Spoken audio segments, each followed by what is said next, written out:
Hi friends, நிறைய பேர் வந்து எப்படி ஆரி ஒர்க் போடும்போது கொஞ்சம் ஸ்பீடாக போடணும், எப்படி இந்த செயின் ஸ்டிச்சை நம்ம ஸ்பீடாக கொண்டு போகணும் அப்படின்னு நிறைய டவுட்ஸ் கேட்குறீங்க. ஆரி ஒர்க் போடும்போது எல்லாருக்குமே டே பை டே ப்ராக்டிஸில் தான் அந்த ஸ்பீட் வந்து இம்ப்ரூவ் ஆகும். அதுலேயுமே சில பேர் பண்ணுற தப்பு என்னென்னா, இந்த நீடில் வந்து சாய்ச்சி வச்சுட்டு எங்கே அந்த த்ரெட் அவுந்துற போதும்ன்ட்டு ரொம்ப சாய்ச்சி போடுவாங்க. அதுதான் அவங்களுடைய ஸ்பீட் குறையிறதுக்கான முக்கியமான ரீசனே.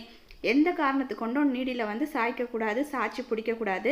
எவ்வளோக்கு எவ்வளோ நம்ம ஸ்ட்ரைட்டாக பிடிச்சி கீழே இருக்க த்ரெட்டையும் ஸ்ட்ரைட்டாக பிடிச்சி நம்ம டைட்டாக போடுறோமோ ஸ்பீட் இன்க்ரீஸ் ஆகிட்டே வரும். ஸோ எந்த காரணத்துக்கு கொண்டும் நீடில் வந்து நம்ம சாய்க்கக்கூடாது, ஸ்ட்ரைட்டாக பிடிச்சிக்கணும், கீழேயும் டைட்டாக பிடிச்சிக்கணும். டைட்டாக பிடிச்சிட்டு நம்ம ரெகுலராக போட்டுகிட்டே இருந்தோம்னாலே ஸ்பீட் ஆட்டோமேட்டிக்காக நம்மளுக்கு இன்க்ரீஸ் ஆகிட்டே இருக்கும்.